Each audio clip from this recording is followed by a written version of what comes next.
நான் லாஸ்ட் வீடியோவில் டயட்டில் இருக்க போகிறேன் அப்படின்னு சொன்னது கேட்டு நிறைய பேர் எதுக்கு உங்களுக்கு டயட்டு, நீங்கள் லீனாக தானே இருக்கீங்க, பிரஸ்ட் ஃபீட் அப்போ எதுக்கு டயட்டு அப்படின்லாம் கேட்டிருக்கீங்க. நான் டயட்னு மென்ஷன் பண்ணது ஹெல்த்தியர் வேயில் எவ்வளோக்கு எவ்வளோ என்னால் முடியுமோ அவ்வளோக்கு எவ்வளோ மீல் எடுத்துக்கலாம்னு சொல்லிட்டு தான் சொன்னேன். ஸோ என்னோடய மீல் ப்ரெப் நீங்கள் பாருங்கள், அப்போ நான் எந்த ஆங்கிளில் டயட்னு சொன்னேன்னு தெரியும். ஸோ நான் வந்து 1 லிட்டர் பால் எடுத்துக்கிட்டேன், ஏன்னா பன்னீர் வீட்டில் தீர்ந்துருச்சு. இது வந்து மாட்டுப்பால், தண்ணி ஊற்றாதது, பக்கத்துலேயே கறந்து கொடுப்பாங்க, அதனால் அதை வாங்கிட்டேன். ஸோ உங்கள் வீட்டு சைட்லலாம் மாட்டுப்பால் என்ன ரேட்னு சொல்லுங்கள். எங்கள் வீட்டு சைடு லிட்டர் 50 ரூபா தான். எப்போவுமே வடிகட்டிடணும், ஏன்னா வந்து அவங்க அப்போ தான் கறந்தனால நிறைய குட்டி குட்டி முடியெல்லாம் இருக்கும்.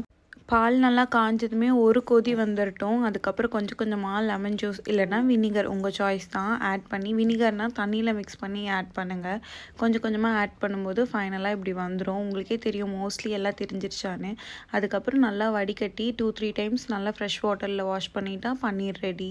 அதில் நான் என்ன பண்ணுவேன்னா, இன்றைக்கி கொஞ்சம் எனக்கு அதிகமாக சாப்பிட்ணுன்னு தோணுச்சு, அதனால் எனக்கு பிடிச்ச ஸ்பைசஸ், அதுக்கப்புறம் வந்து கீ தான் ஆட் பண்ணியிருக்கேன், அதுவும் 1 டேபிள் ஸ்பூன் தான். 2 பக்கம் ஃப்ரை பண்ணி எடுத்துட்டேன். ஸோ இது வந்து ரிச்சான ப்ரோட்டீன். இப்போ நான் நிறைய நியூஸ் பார்த்துட்ருக்கேன், கடையில் விற்கிறதுலாம் பன்னீரே இல்லையா, அதனால் முடிஞ்ச அளவுக்கு நீங்கள் வீட்லேயே இந்த மாதிரி ப்ரிப்பேர் பண்ணிக்கோங்க. ஸோ இதுதான் என்னோடய பிளேட், எப்படி இருக்குன்னு பாருங்கள். ஸோ இதுதான் குட் டயட்னு சொன்னேன்.